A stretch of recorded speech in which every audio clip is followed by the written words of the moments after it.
Hey,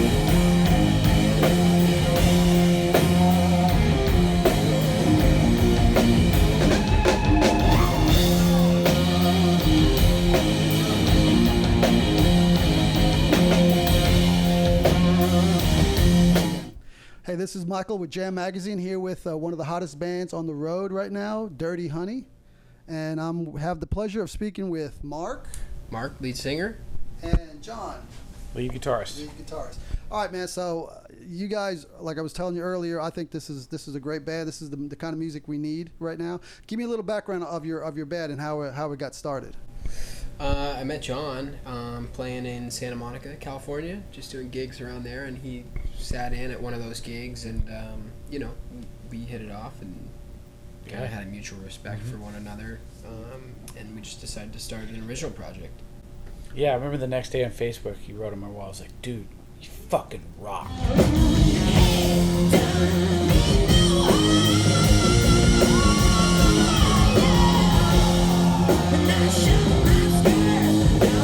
So what time period was this? A couple of years ago, maybe you say? Yeah, it was like maybe 4 or 5 years ago. Oh, Okay. Yeah, we've known each other the longest. Yeah. Very good, very good. And the other guys just came in?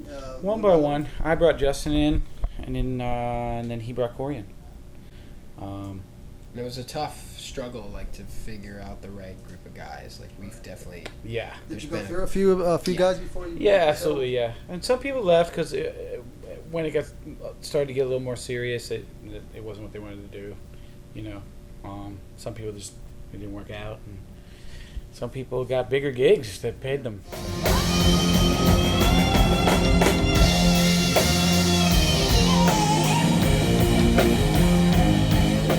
Is this before you wrote some of the music that you have now? Yeah, there's been, I think Down the Road is the only one I've sort of had in my back pocket, really, from the start. Yeah. And even that went through some other arrangement adjustments with this lineup. But, yeah, pretty much everything else is just fresh from... So now I read that you guys made the charts, the Billboard charts, without really having a record deal or even a record. Is that correct? No, without having a record deal. Without a record deal. That's got to be pretty amazing. We don't have one, yeah. And you still don't have one. Still Don't have one. So what, you're basically independent right now? Yeah. Maybe you would say We that. are more independent than the independents, if that makes any sense. Because there's the major right. labels, Right. and then there's the indie labels, which are considered, they're an independent Right, artist exactly. or whatever, and we don't have Most either. of them are major indie, really. And it's not for not wanting one or not trying to get one. It just didn't, we've gotten plenty of offers that just didn't. As When I'm Gone started going, offers would come in that are more enticing, and it was like we already did all the groundwork for these labels. Like, unless they really roll out the red carpet and make you an offer you can't refuse.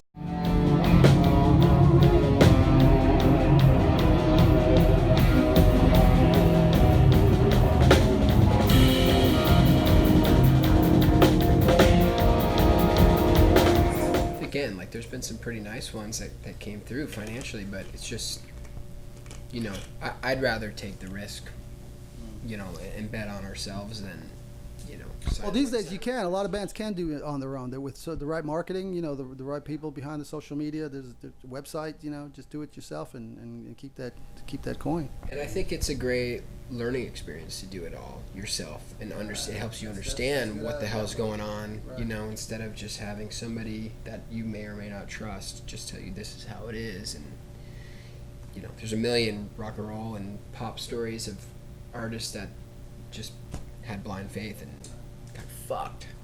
Taylor Swift even is a huge... She's fighting for all of her masters right now from, guys she trusted with her career. And it's, I don't know if that's not... I'm not gonna shit on... That was just a fair sale. Yeah, it was.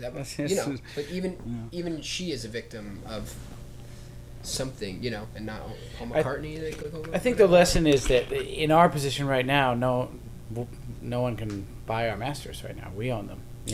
Whereas if we were on a label, they'd own the masters, and then when the deal went up or when the deal ended and the value was high and we couldn't afford our own masters, we could end up or we weren't offered them first in the case of Taylor Swift.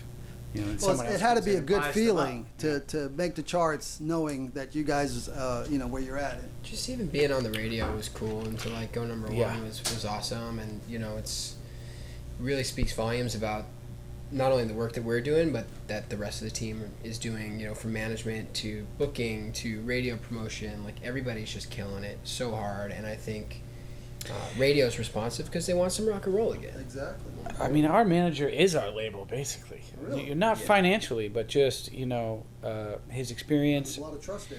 Yeah. Well, and it's his experience, his relationships, and his passion in us.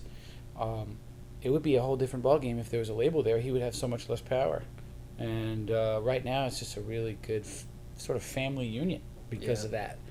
And so I don't think we're, all the financial talk aside, we're not even eager to change that dynamic amongst our team, because then he'd have less power, and there'd be more cooks in the kitchen, so to speak, and he'd have to say, well, guys, we can't do this now, Whereas now we can just workshop it together and do what we really feel is right.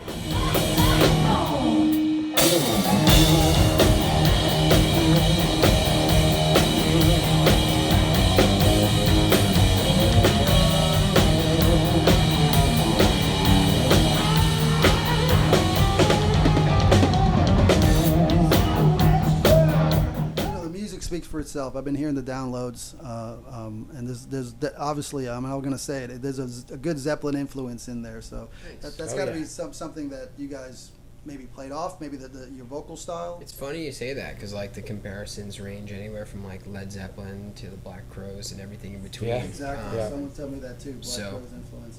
We get Guns N' Roses a lot. We get Girl from iHeartRadio just now was like, I get a ton of Steven Tyler vibes from you, and I heard that conversation. All those things mean the world to me. But what's most important is that it's not just one. Like you say Zeppelin, she says Aerosmith, exactly. Somebody else will say Black Crowes, somebody else will say Guns N' Roses, and that all those things like put together is Dirty Honey, and that makes it somewhat fresh and unique, but also familiar, which is kind of exactly what we wanted, honestly. So the writing, who's credited to the writing style and some of the songs that are written? I think it's really most of us. It's mainly me and him and Justin, and Corey adds in at the end, kind of. Me plays drums, but there's voice memos flying between him and Justin with riffs or melodies or whatever, just like always, all the time, like on the bus or van, whatever. We just I love that style where the band stops and then goes again. That I don't know what they call that in a song, but it's just that it always kicks in. Oh yeah, one of the songs that you guys like got, right. And When I'm Gone before the chorus. Yes, exactly. Yeah. Yeah. The guitar in your face. So is it being on the road right now and with a new tour coming up later on this year? Are you writing? Are you writing on the road? Yeah. Plenty. Yep. There's probably I think we've got the last 20% of about 8 songs left to write, and you have to leave some of that to the producer, and trust his judgment and trust his creative input too. So it's kind of the next thing we have to do is demo all the ideas that we have, send them out to the producer, see what he thinks.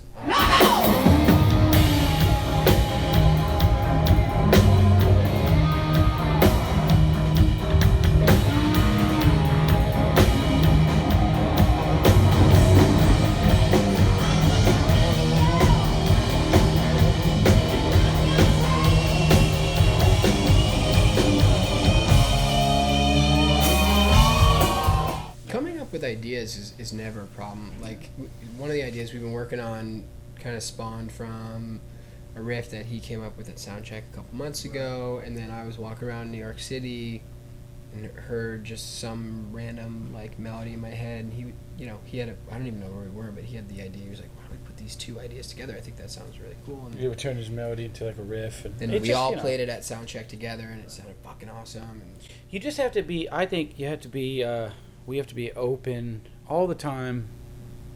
We have to be kind of like water, It's like if we're at home, the writing process is a certain way because there's more time.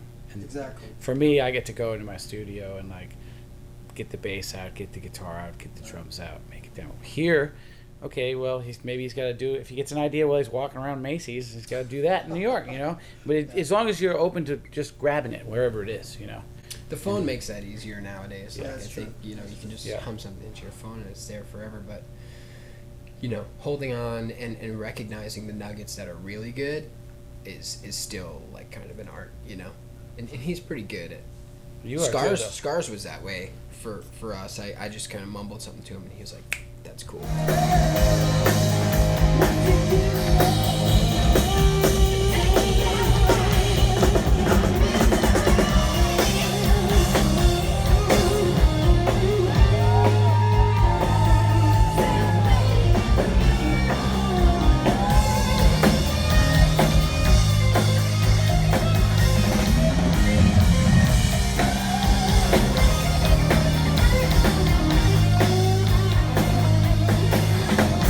Any particular song that you really dig on doing on stage? I mean, I'm sure they're all kick ass, but is there one that really?